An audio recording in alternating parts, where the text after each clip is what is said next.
Les grands titres de l'actualité de ce lundi 21 février avec José Soucy. Bon matin. Bon matin.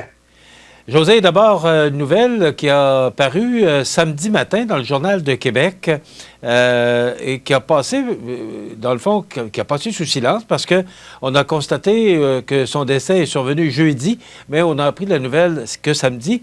Le chanteur québécois Marc Hamilton, qui est décédé à l'âge de 78 ans, a confirmé sa fille samedi à TVA Nouvelles. Il a rendu son dernier souffle jeudi à l'hôpital de Saint-Jérôme où il était hospitalisé pour divers problèmes de santé.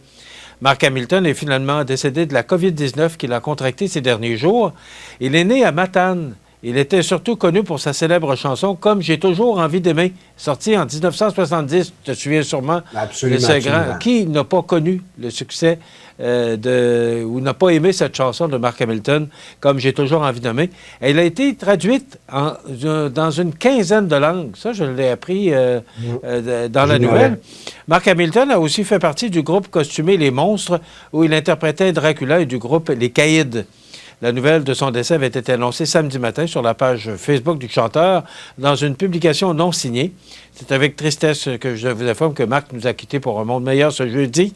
Marc avait des problèmes de santé majeurs qui ne lui ont pas permis de combattre la COVID-19, peut-on y lire. Le premier ministre québécois François Legault a également fait part de ses condoléances sur Twitter.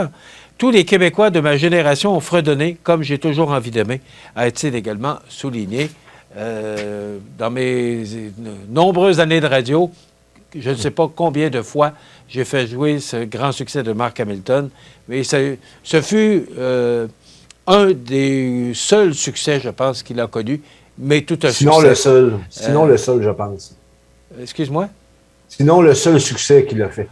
Ben, je me souviens, l'envers du 45 tours, c'était parce que dans le temps, il y avait des 45 tours. Ben oui. Et c'était « Nous avons marché ». Et ça, je me souviens de ça.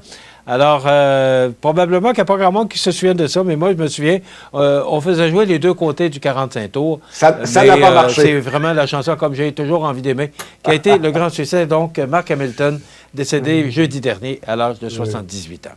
Maintenant, les grands titres de l'actualité, José, un bilan positif là, de fermeture et d'ouverture de commerce à Montmagny. Bon, d'où ça fait du bien à entendre. Absolument, Michel. Des bonnes nouvelles quand même. Oui, il y a eu des fermetures dans la dernière année, 10 fermetures, mais malgré ça, il y a eu quand même 26 nouvelles places d'affaires qui ont ouvert leurs portes. Donc, c'est un bilan qui est positif. Et comme tu l'as dit, ça fait du bien d'avoir des bonnes nouvelles. Et je te dirais que le bilan pour 2019, 2020, 2021, c'est 49 fermetures, plutôt 49 ouvertures contre 25 fermetures. Voilà. Bon. Je suis pas sûr d'avoir bien compris, là. Il y en a combien d'ouvertures, là? Ben, moi, t'en dire ça en français, ça va être plus simple. Dans les 3 dernières années, il y a eu 49 ouvertures versus 25 fermetures de places d'affaires dans la capitale de Louis-Blanche. Oui, voilà. Puis il faut constater et considérer qu'on était en pleine pandémie, donc c'est une sacrée bonne nouvelle. Ben oui, c'est une bonne nouvelle. Je présume que si on n'avait pas été pendant la crise de la COVID-19, le bilan serait encore plus positif. J'en suis pas mal convaincu, Michel, ce matin. Mais quand même, c'est une bonne nouvelle compte tenu de la situation, là. C'est comme ça qu'il faut le prendre. Parce que des ouvertures de commerce, avec tous les problèmes que les commerçants ont connus au cours des 2 dernières années, là, c'est encore beau qu'on n'ait pas eu plus de fermetures que ça, donc particulièrement dans les restaurants, là. Alors, ça fait du bien une bonne nouvelle de même. Oui, tu en as quelques-unes là-dedans, Michel, là, que c'était des ouvertures récentes qui ont fermé la même année. Donc, ça allège un peu le bilan parce que c'était pas une bonne année, je pense, pour se partir en affaires. L'inflation inquiète les Québécois plus que jamais. C'est vrai que c'est inquiétant. Tu sais qu'à la même période l'an passé, José, on payait l'essence à peu près autour de 1 $. Et là, on paye l'essence 1,66 $. C'est pas rien, là. Mais pense-y, là, si ça te coûtait, exemple, 1 000 $ par année d'essence l'année dernière, cette année, ça va te coûter 1 600 $ environ. As-tu pensé? C'est de l'argent que tu as de moins dans les poches, là. En plus, tu vas à l'épicerie, c'est parce que ça ne s'arrête pas juste là, à la station d'essence. Tu vas à l'épicerie, tu payes tes denrées des fois 20 % plus cher. Moi, je me souviens, j'achète des petits puddings pour les enfants. Ils étaient 1 pièce, ils sont rendus 1,20 $. C'est quand même une augmentation de 20 %. Mais ça, sur une épicerie de 100 $, ça te fait 120 $ de plus minimum. 20 $ de plus que sur le 100 $ que tu mettais à la base. Ça coûte de plus en plus cher. Ça veut dire que là, avec l'ouverture des restaurants, et des commerces, on ouvre totalement là, aujourd'hui. Là, les commerces, il n'y a plus de limite d'individus. Les restaurants vont ouvrir sans passe vaccinale à partir du 14 mars prochain. Ben Michel, il y a des gens qui vont moins aller au restaurant, premièrement parce qu'ils ont changé leurs habitudes, et deuxièmement, qui ont moins d'argent dans leur poche.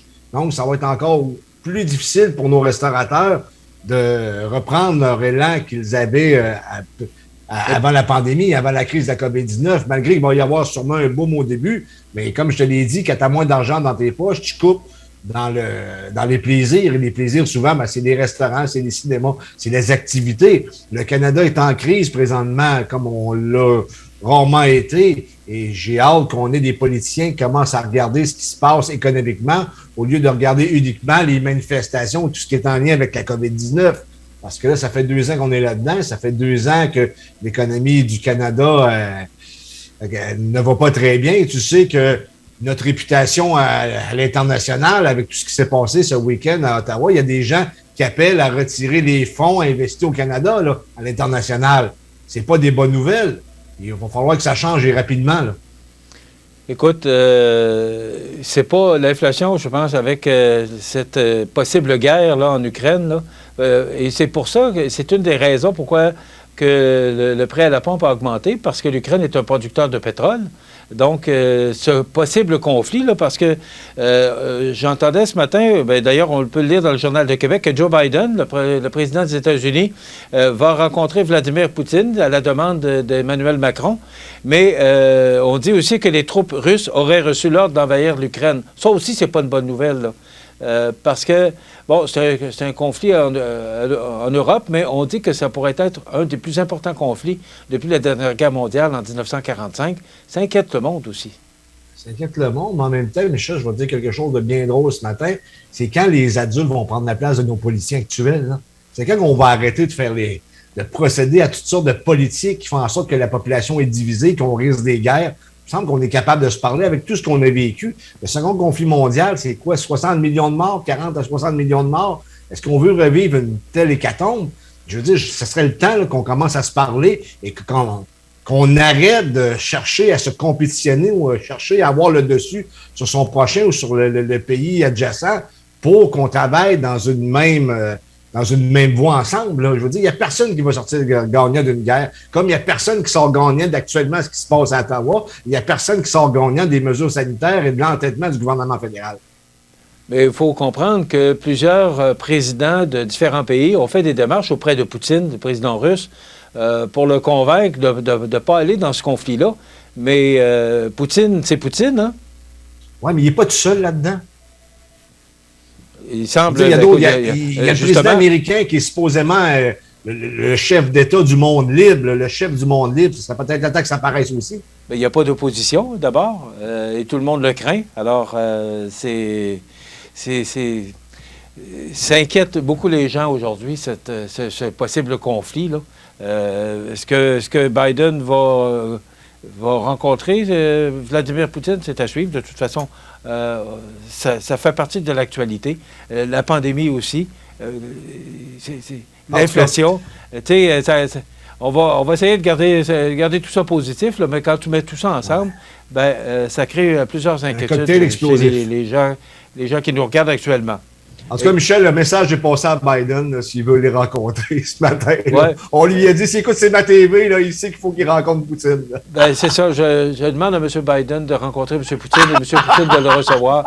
Je sais que M. Poutine nous regarde. Là. Je sais qu'on est traduit en plusieurs langues. Oui. On va rire un peu, ça va faire du bien. Oh, il faut. L'état d'urgence est-il encore nécessaire? C'est toute une question. Quelques secondes, José. Ben écoute, là, on cherche du côté d'Ottawa la rendre possiblement permanente parce qu'on dit qu'il y aurait d'autres menaces, mais en même temps, il y a des députés qui se sont levés à la Chambre des communes. Bernard Généreux également est un député du Bloc québécois parce que hier, ils ont siégé exclusivement là, un dimanche soir. C'est rare que ça arrive à Ottawa. Ils ont siégé, nos députés fédéraux. Puis il y a un député du Bloc qui a demandé « est où l'état d'urgence? » Je veux dire, le centre-ville éclairé, là maintenant, on peut-tu passer à d'autres choses?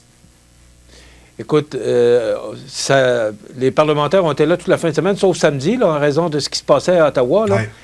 Et ça discute encore, mais il semblerait que... c'est sûr que les libéraux vont voter pour, là, mais le NPD voterait pour, à moins que toute la situation revienne à la normale à Ottawa, ce qui est le cas. Là. Je voyais des images ce matin. Là. La police est encore bien présente, mais il n'y a plus de manifestants, puis il n'y a plus de... Il n'y a plus de camions, là. Moi, je ne sais pas. Je pense qu'on pourrait peut-être la mettre sur la glace et voir un peu ce qui va se passer au pays avant de s'embarquer dans une telle loi. Parce qu'il en va de la réputation internationale du Canada là, qui est mise à mal ces temps-ci. Michel, là, comme je te l'ai dit tantôt, il y a des gens qui parlent d'enlever leur investissement au Canada. Ce pas des bonnes nouvelles. Là. Déjà qu'on s'est endetté considérablement pendant la crise de la COVID-19. On a littéralement doublé la dette canadienne. Il va falloir qu'on trouve des solutions, qu'on commence à parler ou à penser davantage à l'économie au lieu de mettre l'accent sur la division et uniquement sur des politiques sanitaires, là, parce que je pense que la crise de la COVID, là, essentiellement, elle est passée, elle est derrière nous. Merci, José. Ça complète pour aujourd'hui. On se retrouve demain. En entre-temps, il y a un petit peu de neige au cours de la journée. Je vous souhaite de passer une excellente journée. À demain.